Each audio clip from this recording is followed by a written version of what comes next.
आपका स्वागत है चंद्रा इंस्टीट्यूट मल्लावा में। आज आपके सामने हाई स्कूल में जो जीवन परिचय आता है आचार्य रामचंद्र शुक्ल का, उसके बारे में बताऊंगा। और ये 100% है कि इस बार जो 2024 में बोर्ड एग्ज़ाम होंगे उसमें 100% ही आएगा। 7 पेपर के सेट होते हैं, लेकिन जो हर सेट में रामचंद्र शुक्ल जरूर आते हैं। आपको 3 जीवन परिचय बताऊंगा, और अगर आप 3 पढ़ लेते हैं वही 3 आपको पेपर में फंस जाएंगे।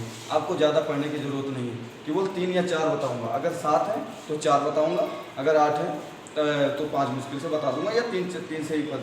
आपको 3 अगर बता दिए तो वही 3 पेपर में आएंगे 90%। तो अब चलते हैं, हम रामचंद्र शुक्ल के बारे में बात करते हैं। रामचंद्र शुक्ल ये हमारे कवि लेखक हैं रामचंद्र शुक्ल, जो हिंदी गद्य साहित्य में है। पहला चैप्टर है, इनके चैप्टर का नाम है मित्रता, इसलिए यहाँ पे मित्रता लिख देता हूँ। मित्रता, आप जब इनके चैप्टर पढ़ेंगे, पहले चैप्टर का नाम है इनका मित्रता। तो आचार्य रामचंद्र शुक्ल के बारे में चलते हैं। अब इनका जीवन परिचय, पहले हम इनका संक्षिप्त जीवन परिचय देख लेते हैं, जो मोस्ट इम्पोर्टेंट। आपको एग्जाम में आप जीवन परिचय आने लगा आपका 5 मार्क्स का, पहले आता था 2 मार्क्स का, तो अब 5 का आने लगा। अब जब इतना डाटा बनाएंगे तो आपको 2 नंबर तो इसमें दे देगा, और फिर आप जीवन परिचय जब लिखेंगे तो 3 नंबर का। पहले एग्जाम में केवल लिखने की आपको 3 नंबर देता था, और अब क्या है ना कि आप अगर संक्षिप्त जीवन परिचय लिखते हैं तो आपको इसमें 2 नंबर देगा, और इधर जो आप पूरा जीवन परिचय लिखेंगे। बहुत से विद्यालय वाले होते हैं जो केवल जीवन परिचय ही छपा देते हैं, तो छापना नहीं है। सिर्फ इतने पॉइंट को अगर याद कर लेते हैं तो आपका जीवन परिचय एग्जाम में ध्यान से नहीं देखेगा। तो ये पॉइंट इतने अच्छे पॉइंट हैं, अगर इसको आप याद कर लेते हैं तो आपको जीवन परिचय पढ़ने की जरूरत नहीं पड़ेगी। जैसा हाई स्कूल में 9th में है, बिल्कुल वैसा ही 11th और 12th में। पर 11th 12th के दूसरे लेखक हैं, उनके बारे में भी बता दूंगा।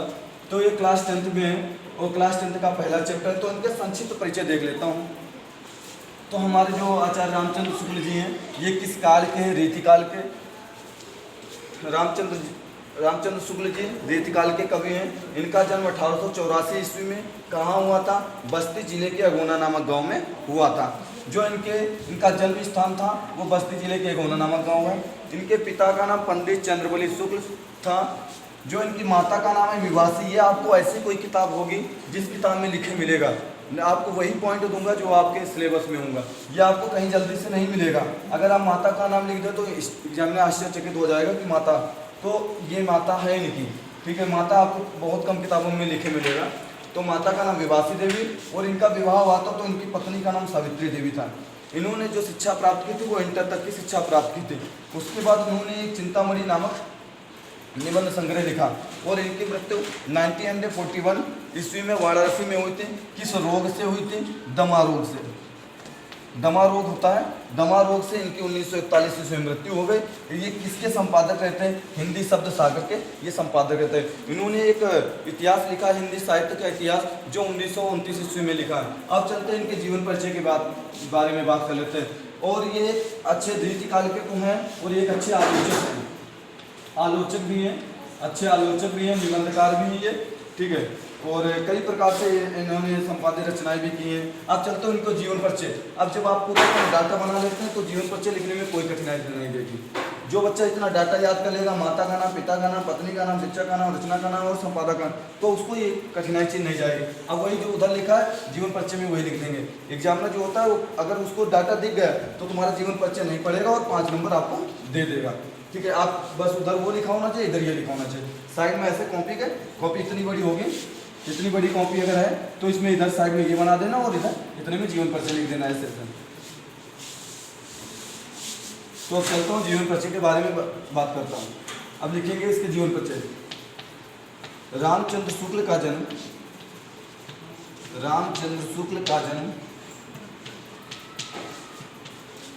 1884 ईस्वी में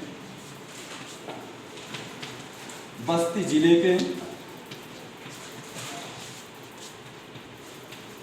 जिले के अगोना नामक गांव में हुआ था।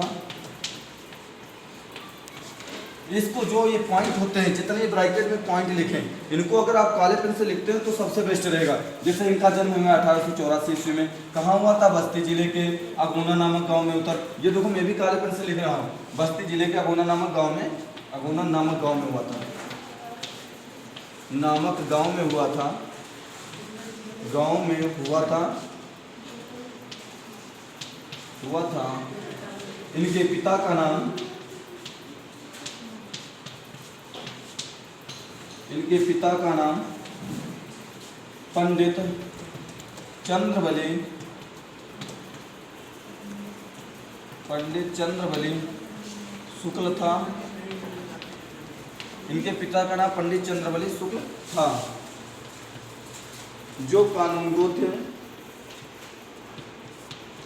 जो कानूनगो थे, जो कानून के थे। इतना हो गया। अब क्या चलता है, अब इनके पिता कानूनगो थे तो शुक्ल जी भी कानूनगो की परीक्षा में बैठे हैं। शुक्ल जी, पिताजी कानूनगो के थे, शुक्ल जी भी, कौन शुक्ल जी, रामचंद्र शुक्ल, ये भी कानूनगो की परीक्षा में बैठे हैं। शुक्ल जी कानूनगो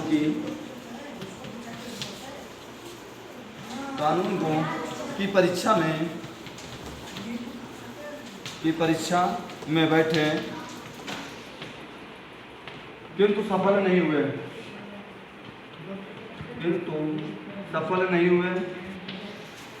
सफल बोले तो पास नहीं हुए, सफल नहीं हुए। और इनकी माता का नाम, और इनकी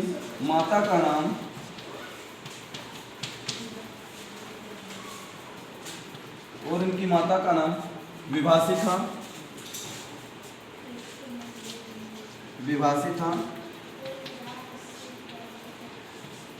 तथा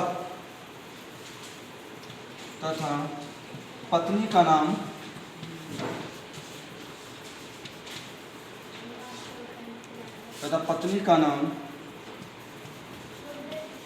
सावित्री था।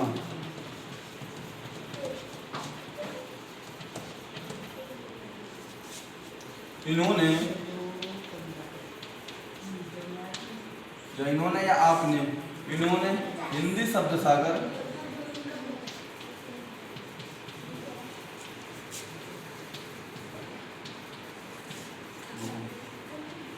के संपादक रहे। इसके बाद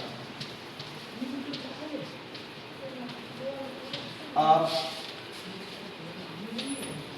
स्कूल में अध्यापक हो गए,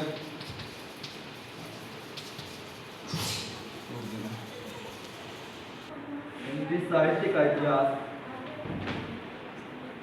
आपने हिंदी साहित्य का इतिहास लिखा,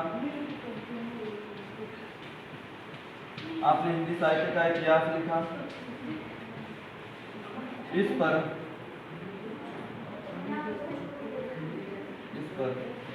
साहित्य अकादमी ने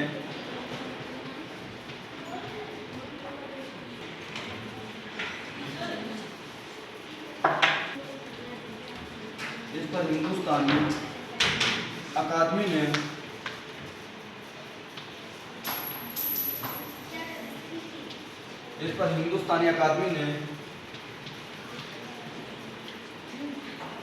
रुपए का 500 रुपए का पारितोषिक देकर सम्मानित किया।